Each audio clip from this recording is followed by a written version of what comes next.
Hey you guys, what to do? What's up? Your girl G. Welcome back to my channel. Appreciate you for tuning in. We're gonna get into this episode of Love and Marriage Huntsville, you guys. Looks like the Fletchers done set it off. Okay, the Fletchers is coming in full force over here on Oprah Winfrey Network. Okay, and I'm not mad at it because Love and Marriage Huntsville definitely y'all was getting a little stale. But you know, thanks to the Fletchers, you know, hey, they'll put a little spice up in this thing. Okay, so let's go ahead and get into it. If you're new to your girl's channel, I appreciate you for tuning in. Go ahead and hit that subscribe button. Everybody else who's already part of the Juice Box crew, y'all know what's up. Thumbs up the video. Let's try to get this video to 10 likes. Drop down in the comments. Let me know that you stopped by, okay? And so, yeah, y'all, let's go ahead and break it down. So, we're at this, you know, Fletcher dinner. And basically, right now, Nell is pissed off because her son is basically trying to tell her that, well, I didn't ask you to do it type situation. And I feel like the dog is a trade for a trade. And Lexi, who is Chris's daughter before, you know, marrying Nell, she was like, well, she actually was speaking up for on Nell's behalf, sort of, kind of, because when Chris said that, like, oh, you didn't have to do that, she was like, well, who got arrested? Like, she low-key was speaking up for you, Nell, but Nell was just so in the zone with her son that she said, Lexi, shut that up. Boy, that took me out. Everybody at the table was like,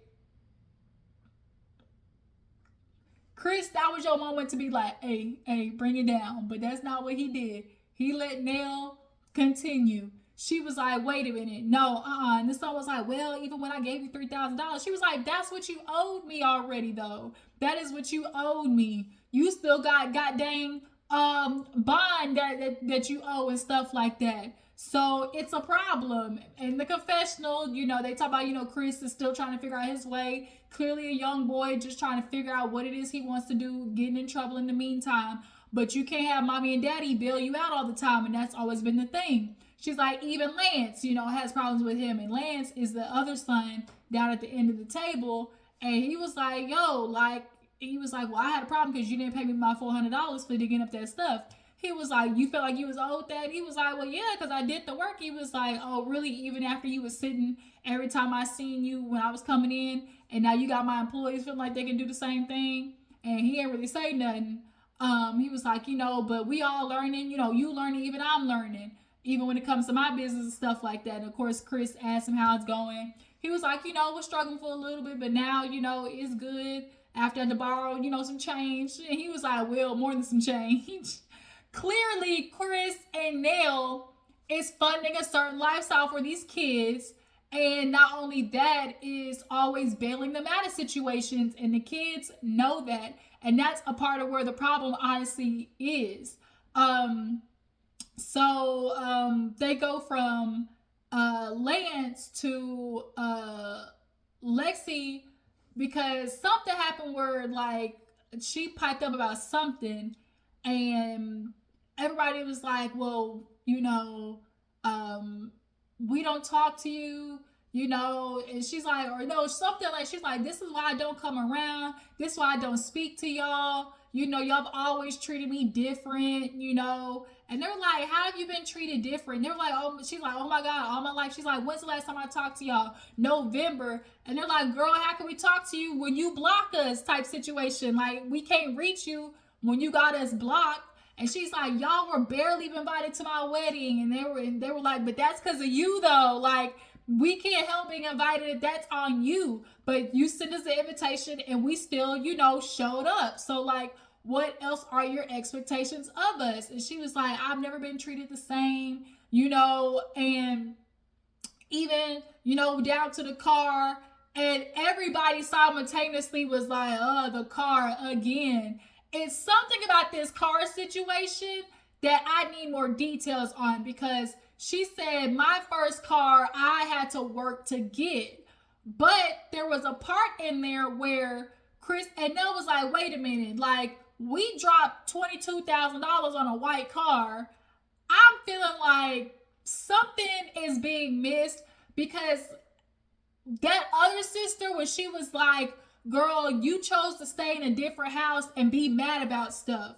So I'm feeling like, I'm sorry, y'all. I'm feeling like, oh, girl, Lexi, I think she was staying with her mom and having a very outside perspective of either staying with her mom and watching the kids grow up, obviously in this nice house and all that type of stuff like that. Like, did she not move in? Is my thing. It's like, did she not want to move in? Did her mom not want her to move in? Did Chris not have a room for her? Like, something is getting mixed, like, is missing here, because when that other daughter was like, girl, you chose to stay to live in another house and find problems. So I'm like, well, so she had to been living with, obviously, the Chris's, ex baby mom before he met Nell. So he was like, we sent a large sum of money. So did they send a large sum of money to the mama and ask the mama to help look for a car? Or did they like get the car? Because she's like, oh my God, I had a car wreck. So did she have a wreck in the first car? And because she had a wreck, they looked at her like, okay, so now you gonna have to buy it type situation. Like, there's a piece missing to that, because like I said, when Nell was like, we dropped $22,000, and then even Chris was like, we sent a large sum of money, and so we assumed, but it got cut off because Lexi was like, oh my God, I know I'm not delusional. Y'all be sitting here letting things happen, and so even the niece or whatever, Nell's niece, was like, girl, I tried reaching out to you, but even after the wedding and stuff, like, I wasn't even invited to that. So like, I felt uncomfortable. And so she was like, because like, I don't even talk to you. I don't talk to you. I don't talk to you. When's the last time I talked to you? And they're like, well, girl, like, you be blocking us, so I don't know what you expect. So she's like, I've always been treated different. And Nell's like, girl, how? Like, she's like, you don't want me, but she's like, put it on the table then. And then something happened. She was like, you know what? Oh my fucking gosh. And Nell was like, what you're not about to do is disrespect me. It's one thing. You definitely don't drop an F-bomb in front of the parents. And she did. So she got up and she's like, man, y'all are some a-holes. Y'all can kiss my... And Nell was like, well, it takes one to know one. She running outside or whatever, and they like, man, she do this shit all the time. She ain't never gonna let it go. It's something about this damn car. She keep bringing it up. She's always the victim. It's like, woe is me. Like, everything always happened to her. And I keep going back and forth, y'all, because I feel like there's something valid about what Lexi is saying, but I also feel like there's a part of Lexi that's conflating issues of what she's truly mad at, and the fact that I'm hearing from what it sounds like is that she stayed in another house. I'm feeling that that's a large component to why it seems like she's like the niece said, she's like, she always come over here and she look at the nice stuff and want it, like, and feel like she's supposed to have it. So that's what I'm saying. I feel like she's got to be staying at the mama's house or something like that. That's what, and possibly the mama, saying stuff to, like, be all up in her ear that's making it worse. Who knows? But I feel like some of that's mixed in there. But Chris goes out there to check on her, and in the confessional, he's like, we fight and everything, but she's our daughter. We're still gonna love her. And Nell was like, well, I respect that for you. I was like, damn. But the fact that she said it like that is making me feel like, well, Nell, I think there's some sticky ground between Nell and the ex baby mama, and maybe possibly like how much she wanted to be involved with Lexi growing up. Something, there's a piece missing that we gonna have to find out, which is why we're gonna, Carlos, let's keep the Fletchers on, and let's get some real deal shit going on this show, because all this other stuff, the Scotts, they ain't trying to come forward with they mess. We already know about what's going on with Martell, and Melody. Kimmy and Maurice, we already know their situation. The Fletchers, yeah, we need to get some more on the table with them. So, like I said, Chris goes out there to check on the daughter, and she's like, look at the cars that they drive. She got a BMW, she got a Mercedes. Chris is driving a Charger, or whatever. And she's like, I literally have to buy my car, And the fact, like, is it the crux of the car? Is the car just the idea of her being treated different being materialized, like this is the one example that she can stick to being treated different. But if you had a car and wrecked it, I can understand where they're like, well, you got $22,000, ain't no light fee to drop on the car. So yeah, you got to buy your next car, especially if you wrecked it being reckless, you know. But she was like, man, treated me different. You weren't there for my whole life or whatever. And she's like, so is that what you're trying to say? You were there? He's like, no, there were times that I couldn't even be there for myself. So yeah, I couldn't be there for you. So that's what I'm saying. Like, I feel like her issue also is integrating the fact that clearly Chris, you know, could have done better as a dad in some areas. And maybe she saw that with maybe how he was doing better with them than she ever got with her. Like, and then when she's like, you haven't been there since I was 28, you know? And so that's it. Like I said, there's just more to the picture that needs to be had. And so when they said they sit down for counsel later on in the episode, I was like, yeah, that's what needs to happen. So moving on. Stormi, she sits down with Courtney. Basically, she poured that wine. He was like, damn, like, you gonna drink the whole thing? She's like, yeah, just a little bit more. So she basically sits down to talk about how she's stressed because not only with work, she's trying to play mediator with Tiffany and KeKe. And he like, you sure you want to do that? Because we know how KeKe is. And she's like, yeah. She's like, I feel like I know how the both of them are. You know, I just want them to like get along. But also she correlates trying to be a mediator for them. Like if they never can make it, then she feels like subconsciously that means like her mom or her auntie can never make it in a way. And it's like, Stormi, you can't always fix it. Like you can't. That's just real life. Like control the things you can and let go of the things that you can't. That's just how life works. You gonna stress yourself out trying to do shit like that. Cause your auntie, that bitch is batshit crazy. Okay? For real. From the little bit that I seen of her, batch crazy. But yeah, so she's talked about that, like trying to get KeKe and Tiffany together at the house. So he's like, I don't know, you know, we ain't gonna be having no bottles thrown out here. Might need to take him out to the pasture, you know? Take him out to the pasture. We ain't gonna do all that up in the house now, okay? She's like, maybe touching some horses, that might calm him down. So then she started talking about also like with that in combination with the business. She's like, you know, we've been through so much through 2022, you know, that really could have broke us, but we made it past. And having Kyle come in, you know, he definitely was showing us that, you know, we need to not, you know, do how we used to do. We need to move forward. You know, they bleeped out the name. They're like, yeah, you know, having so-and-so forge our name and, you know, trying to deal with the snakes. We keep going back to people and finding out they snakes and stuff like that. You know, that's not what we're going to do. We're going to, you know, move forward and do better for Canvas, you know. And literally right after that conversation, here go Courtney ass talk about, well, you know, I hired Junior back. Nigga, did you not just hear what Stormi just said? We not trying to go bike, okay? We not trying to go bike because that's what bit us the last time. So, no, like, what do you mean? And Courtney looked at him like, Stormi looked at him like, for real, dog? Like, did you not just hear what I just said? And so they do the playback, I guess a flashback of Courtney talking to his cousin, like, or to Stormi's cousin, like, did you learn your lesson? Essentially is what it's given. Like, okay, like, if you're going to be around here, we're going to really have an expectation of you. And so Stormi's like, oh, see all little big bro stuff. He said, well, that's always going to be, you know, family or whatever. So she's like, I'm going to let you have it. Like, if you say so, you know, that's your department. I'm going to let you have it. But, you know, if it don't go how it's supposed to, I'm also going to trust you to put a kaput to it. Because she's like, you remember when I used to not be able to fire people? Because she's so nice. You weren't firing people. Now it's your problem. When you become a boss, just as much as it's important about hiring the right people, it's also about firing motherfuckers too, okay? And Stormi, you probably wasn't firing people who was doing you all types of dirty, which is why they feel comfortable forging your name.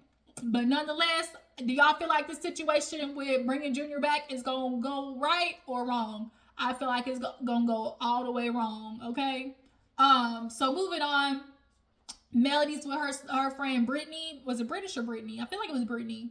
And she basically is upset that she didn't show up to like the little the naming ceremony or whatever. She's like, girl, I'm mad at you. You my best friend. You couldn't show up. But she already told her ahead of time that she had a prior engagement. She was like, it's my niece's sweet 16. I'm not going to miss that. You know, but what can I do to make up for it? And she was like, she's like, we could do another one. She's like, she's like, well, no, how about you know, help me with finding new love or whatever. And when they brought up the story, she's like, cause girl, you know, you've been there for me since the beginning, you know, since I was with, you know, a little buddy. And when they put them down walking sticks across the scene, I died. When I tell you, they had the little walking sticks in Martell's hand was shorter than Melody's little buddy. She said, buddy too friendly. I don't like that. Should have called him old dude or something like that. So she's like, well, we gonna call him little buddy for today. So she's like, you know, when we got married, you know, and then through all the divorce process, you was there, girl. So, you know, let's help me with the new man. So she's like, well, first things first is nowhere in Huntsville, Alabama. Okay, that's first things first.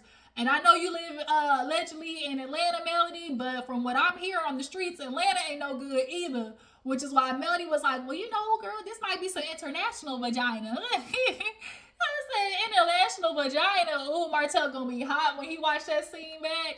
He gonna be so butthurt when he watched that scene back. Melody said, yeah, we might be able to take this vagina international, and you should. You know, the Europeans love good old chocolate, okay? As they say, the chocolates, okay? I want some chocolate. Can I want some chocolate with your beautiful brown melanin skin, okay? Go to the Europeans over there, girl. The Swedes, the Europeans, okay? They love them. So yeah, that made me laugh because usually we do see like this real kind of like PC version of Melody. So when she was like, girl, this vagina going international, it was real funny when she said it. But speaking of Martell, y'all, Martell finally moved out, moved him out of Chris's house that he was squatting in, because that's what it was. You were a squatter, Martell, squatting in somebody's house. They've been trying to get you out. So he's like, yeah, you know, I had to have my uncles and cousins or whatever, you know, do it in the middle of the night because it's the only time they was available. And it's like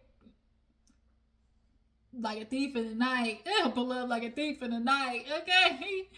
Yeah, he trying to move out in the middle of the night. So he got this new place, but he was like, yeah, you know, I got a couple of realtor friends, you know, they just, you know, they you know, dropped it in my lap or whatever. Like, it just kind of felt real, like giving once again that they helping you out. It didn't come with sorry y'all, who the fuck is calling me from Malakoff, Texas? I don't know who that is. It's just giving real. You found somebody else to do you a favor. You didn't say, yeah, bought me a new spot. It wasn't none of that. You know, oh, I found, you know, some friends and, you know, they dropped this in my lap. Like, it just was feeling like, once again, you begging people to do you favors. You went from one squatting in one person's house to another. Oh, you got any more lots open, you know, for sale or whatever. Because that's what happened at Chris's, okay? You were supposed to be at them people's house. They did the timeline quite literally at the bottom of the screen. 8 months ago, you were supposed to be at that man's house, Martell, and had the nerve to be like, oh, Chris harassing me. How he harassing you? You in these people's house that they trying to sell. Are you? And then they flash me, oh, what am I supposed to do? You expect me to go to a hotel with my kids? He tried to manipulate and turn it back on him. Oh, it's just about the money for you. I can't stand manipulative niggas like Martell. I can't. Because it's always everybody else's fault, not his. But he called Chris like, yeah, let me call Chris, let him know. So he showed him the background or whatever. And Chris was like, yeah, he dancing and stuff. Finally get your ass out. And so he was, of course, checking on the kids and Nell or whatever. He was like, yeah, you know, Nell, you know, she let me know that the conversation was a little hot. He was like, yeah, you know, it was a little heated or whatever. He said, yeah, you know, watch how you speak to her or whatever. And Martell was like, yeah, you know, I know Chris is, you know, calling because, you know, he feel like, you know, he want to basically set a boundary for Nell or whatever. Like, I ain't mad at him for that. You know, it's whatever. I know he got to do that or something like that. But, you know, basically Chris is like, yeah, we basically just need to sit down and have a talk essentially. They need to talk after that whole situation happened. But overall, Chris is just happy that you got your old broke, begging, cylindrical, milk dud head ass out. Extra schmedium wearing clothes that's out, okay? And now you are looking like you you play house with coleslaw because you ain't got nowhere else to go. Like, when hobosexual, the epitome. Literally in the dictionary, if hobosexual was in there, Martell would literally be the picture right there in his tight ass suits. Okay. Moving on. So Chris stops by Nell and basically just checks in with her, and they talk about how the dinner went, and she's just kind of like, I'm always the scapegoat, even when I do so much for them, and so she's like, they always come and talk to you, and Chris let her know, he's like, now look, it's not a thing of like, oh, they just want to come and talk to me. It's just that there seems to be clearly a miscommunication, and now for what we see, bitch, I'm sorry, but you go from 0 to 100, so that's got to get nipped in the bud, because how do you expect people to feel comfortable coming to you when you have reactions like that? But also with Nell explaining, it's like, I be telling them stuff all the time. Don't do it. It's like, okay, tell a child, don't touch the stove. It's hot.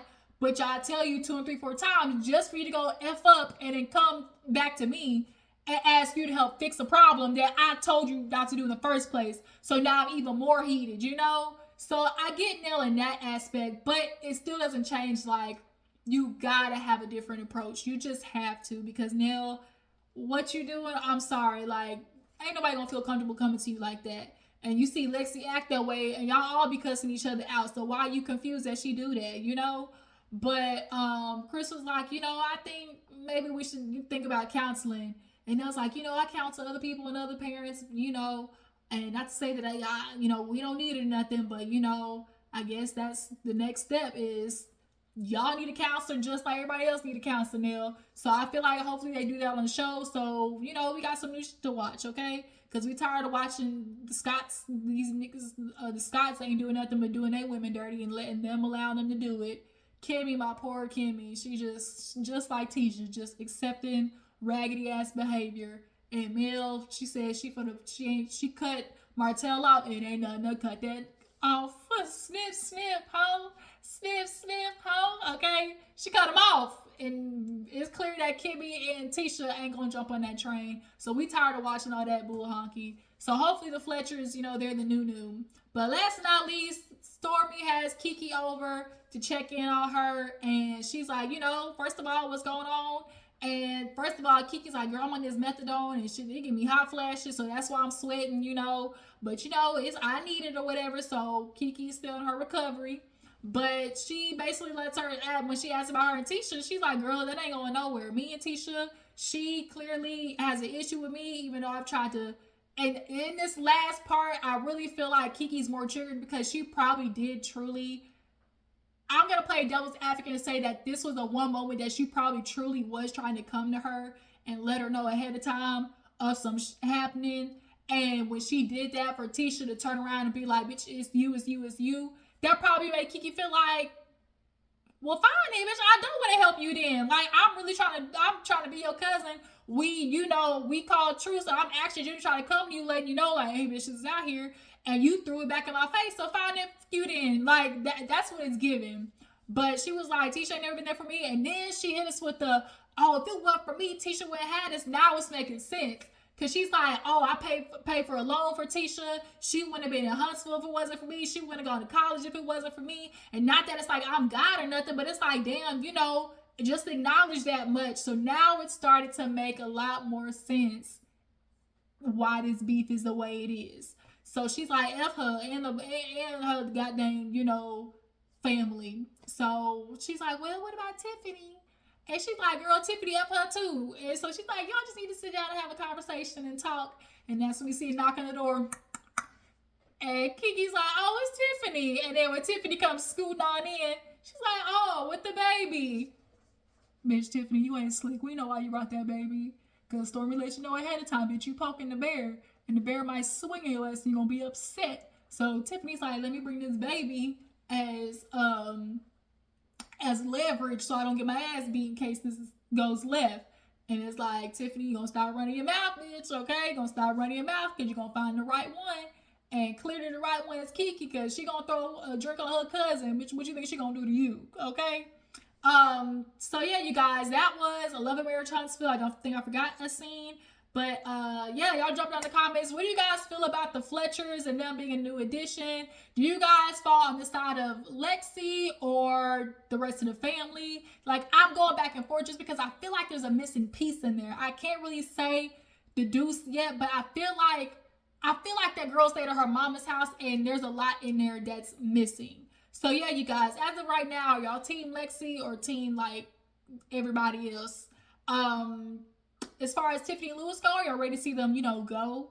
Um, how do you guys feel like KeKe revealing like she feels like Tisha kind of like her life is owed to her kind of a little bit because she feel like she helped her go to college and pay for a loan or whatever it may be at that point. But yeah, you guys, I appreciate you for tuning in. Follow me on Instagram and Twitter, and I will catch you guys later.